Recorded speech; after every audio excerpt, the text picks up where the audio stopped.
right, what's going on, you guys? Nick here with Nick Strength and Power. I've got a couple of interesting stories for you guys today. The first story that I've got for you guys today, another update from Big Ramy, a posing video where he looks like he's in his prime form. Not competition shape, but size-wise. Now, I made a short video about this yesterday, but I wanted to make a longer video about it today because I think it's really interesting what we're seeing from Ramy right now. And the reason why I say that is because typically Ramy never posts anything unless he's competing. That's kind of what he's become notorious for. I've been covering Ramy competing for, 10 years now.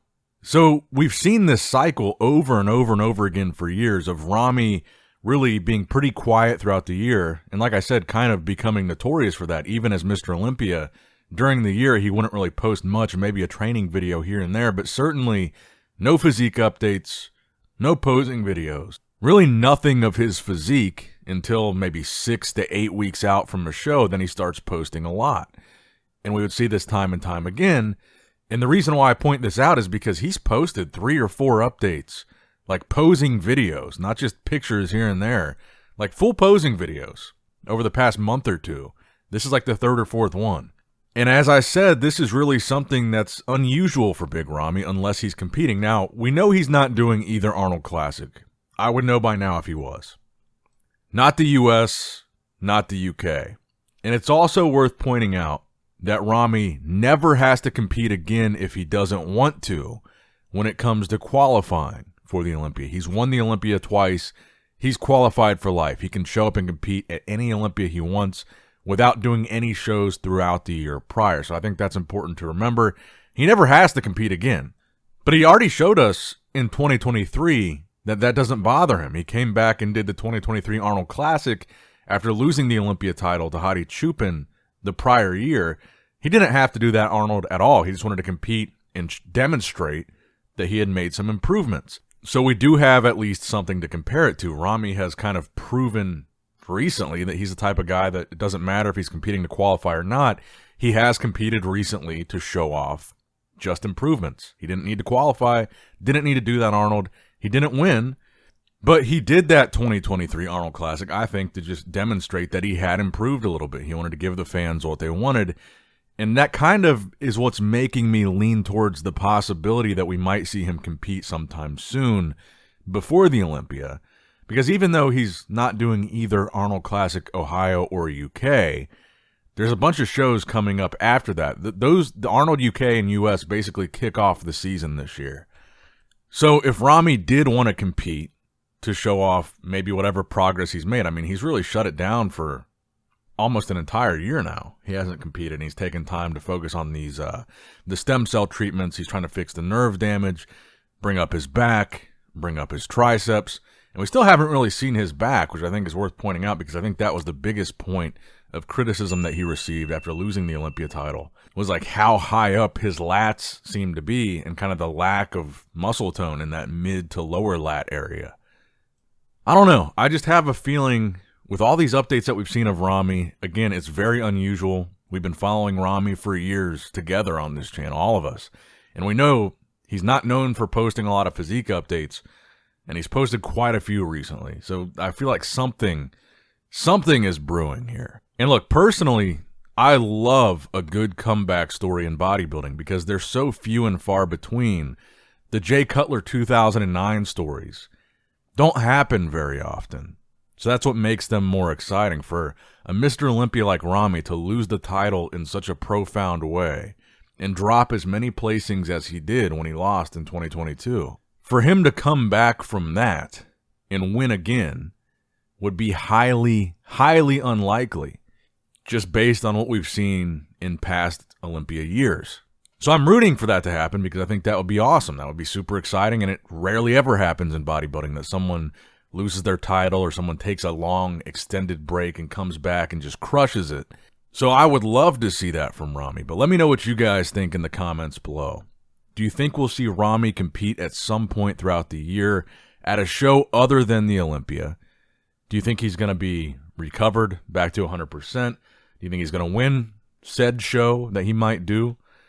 And if 2024 really is the year that Ramy returns to the Olympia stage, Do you think there's any chance of him winning his title back?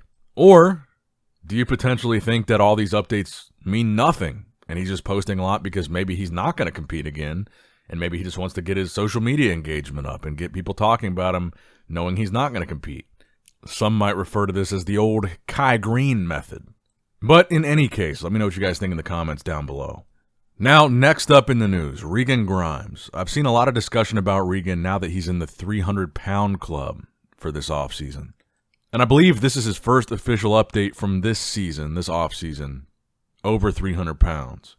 And obviously for a 300-pounder, he looks pretty good. I mean, he's still got very visible abs, still got a pretty small waist. Looking a little bit smooth throughout the chest and shoulders and arms, but still to have visible abs at over 300 pounds, pretty impressive. And I think it's worth mentioning the last time he was into the 300s when he was in the Oxygen Gym training camp years back. He didn't look nearly this lean. So this is a good version of Regan. And this was the best year I think Regan's probably ever had as an open bodybuilder. Keep in mind there was that brief period where he switched to classic physique. But this was his highest Olympia placing ever. His first top 10 placing, he was 9th. At the 2023 Olympia, he was winning shows. He won a show to get there. He was challenging established bodybuilders that are really good, like Nathan Diasha, to even get to the Olympia. And during that feud with Nathan, I saw a lot of people say Nathan would be way more likely to place in the top 10 than Regan. And while that might have been true, Regan proved a lot of people wrong by placing in the top 10 this year. So the question is, what do you think the future holds for Regan now that he's putting on size, which I think is what he needs to do? As big as he seems to be, he's a really tall guy for a bodybuilder. So I think when he's in these lineups, he still looks a little bit out-muscled, and he could fill out his frame a little bit more and put on some size because he is so tall. But I kind of have a feeling, based on what we saw from Regan in 2023, that Regan is starting to enter his prime. Now he is showing improvement. He is showing results. Maybe 2024 is the year where he really does extremely well and improves more, shows even better results. Let me know what you guys think in the comments down below, because I've seen, Regan's kind of a polarizing guy, it seems. A lot of people are like, well, we've been hearing it for years. Regan's going to be the next big thing, and he never is. And there's a lot of doubters of Regan, but then this year he did really well. Now there's a lot of hype around Regan again. But let me know where you stand on the Regan Grimes hype train in the comments below. Now, next up in the news, we also got a physique update from this absolute freak, Hassan Mustafa, who looks like he's getting pretty lean here, so I would suspect that we're going to see Hassan compete in the relatively near future, probably at a show like the New York Pro. It's worth pointing out that even though I feel like Hassan may have gotten a little overshadowed at the Olympia, he still was 11th, which was a pretty good placing for him. I just think, so much happened within that top 10 that the placings outside of the top 10 didn't get discussed as much, but that was pretty good for him considering the year he had prior, the health issues that he had. It was just good to see him on the Olympia stage. But to me, I was watching this update, this video, this posing video, and again, I'm reminded of how freaky Hassan is, how thick and dense he is, how crazy his arms are. And I know that the biggest drawback to his physique, in my opinion, has always been his midsection. I think it really throws off his aesthetics, makes him look blocky. And here, it still doesn't look great. But to me, as he was posing, it looks like he has slightly better control of his midsection than he's had in the past. To me, it looked like he was holding it together better than he had before, and I think made him look a little bit more aesthetic here. But again, still not a great midsection, but it looks like his control over it looks different to me in this posing video. But when you watch this, just look at this dude's arms, man. I just think Hassan is so underrated. When you look at that side profile of his arms, that side tricep is just insane. And sometimes, when people have these conversations about real freak bodybuilders right now, I think Hassan's name gets left out of the conversation. This guy is a thick, dense dude. And honestly, I think when you're talking about thickness and those side shots, he's one of the thickest dudes from the side, I think, right now. Now, the final story that I've got for you guys today, the latest update from Keone Pearson, your current and new 212 Olympia champion for 2023. He says his weight here, so this is week 3 of his offseason, 223.5, which is big for Keone. He says his goal is to gain about 1 pound to 1.5 pounds per week during the offseason. says, quality tissue takes time, playing my game and running my own race as usual. I like the hashtag of the new standard. So this is another one where I'm curious to hear what you guys think. I think Keone, it seemed like from the comments, it was a pretty controversial, in some ways, splitting the fan base. A lot of people were pulling for Sean Clarita, a lot of people rooting for Keone. I'm curious to hear what you guys think. If you think Keone will go on to win this year's 212 Olympia and be like a dynasty type of guy where he wins multiple, or do you think Sean is going to get it back? And Keone has said before he has plans of going to open, or at least ambitions of going to open bodybuilding.